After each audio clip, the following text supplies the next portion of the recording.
पूर्व मंत्री मेजर विजय सिंह मनकोटिया द्वारा कांग्रेस के सीनियर लीडर्स पर लगाए गए आरोपों के चलते कांग्रेस ओबीसी प्रकोष्ठ व धर्मशाला यूथ कांग्रेस ने मनकोटिया पर पलटवार किया है। ओबीसी कांग्रेस जिला अध्यक्ष वीरेंद्र चौधरी, धर्मशाला यूथ कांग्रेस अध्यक्ष अश्विनी राणा, यूथ इंटक जिलाध्यक्ष शुभम सूद ने संयुक्त प्रेस वार्ता में कहा कि मनकोटिया ने सीनियर लीडर्स पर बेबुनियाद आरोप लगाना बंद न किया तो उनका घेराव किया जाएगा। आज जो हमने प्रेस कॉन्फ्रेंस की है उसमें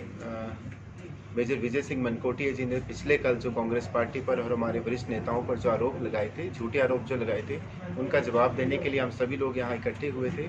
और मेजर मनकोटिया जी जिस तरीके से अनाप शनाप बयानबाजी कर रहे हैं, तो मेरा मानना है कि मुझे लगता है मेजर मनकोटिया जी का जो मानसिक संतुलन है वो हिल चुका है, क्योंकि कांग्रेस पार्टी के पास वो पिछले कई दिनों से दिल्ली दरबार में यही आस लगाकर बैठे थे कि शाहपुर विधानसभा क्षेत्र से उनको कांग्रेस की टिकट मिले। लेकिन कांग्रेस पार्टी सदैव काम करने वाले व्यक्तियों को आगे लेकर आती है और आदरणीय मेजर विजय सिंह मनकोटिया को जब टिकट नहीं मिली तो वो धर्मशाला में आके उन्होंने इस बात की भड़ास निकाली है, जिसके लिए आज हम यहाँ सभी लोग इकट्ठे होकर हमने उस बात का जो है वो सिरे से नकारा है जो उन्होंने आरोप लगाए हैं। और जो बातें उन्होंने हमारे आदरणीय नेता सुधीर शर्मा जी के प्रति की थी, तो मेजर मनकोटिया जी को मैं इस मंच के माध्यम से ये बताना चाहता हूँ कि आदरणीय सुधीर शर्मा जी ने पिछले 5 वर्षों में 2012 से 17 तक जो कार्य धर्मशाला विधानसभा के लिए किए हैं, वो धर्मशाला की जनता समय आने पर उस चीज़ का जो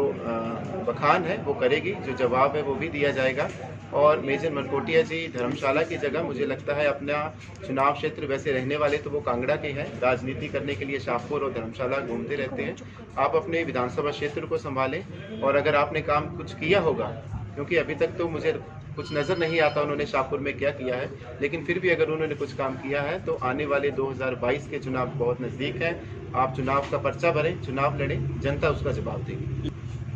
मेजर विजय सिंह मनकोटिया जी के बारे में मैंने आपको पहले कहा, उन्हें अगर प्रदेश में मंत्री का दर्जा दिया था तो कांग्रेस पार्टी ने दिया था। इसके अलावा पिछली जब राजा वीरभद्र सिंह जी की सरकार बनी थी तो उन्हें टूरिज्म बोर्ड का डिप्टी चेयरमैन, वाइस चेयरमैन बनाया गया था, वो भी कांग्रेस की ही देन है। लेकिन जब कांग्रेस पार्टी ने उन्हें टिकट नहीं दिया तो वो इस तरीके की अनाप शनाप बयानबाजी कर रहे हैं, जिसका जवाब जो है वो समय आने पर जनता उनको जरूर। मैं सिरे से उन सभी आरोपों को खारिज करता हूं।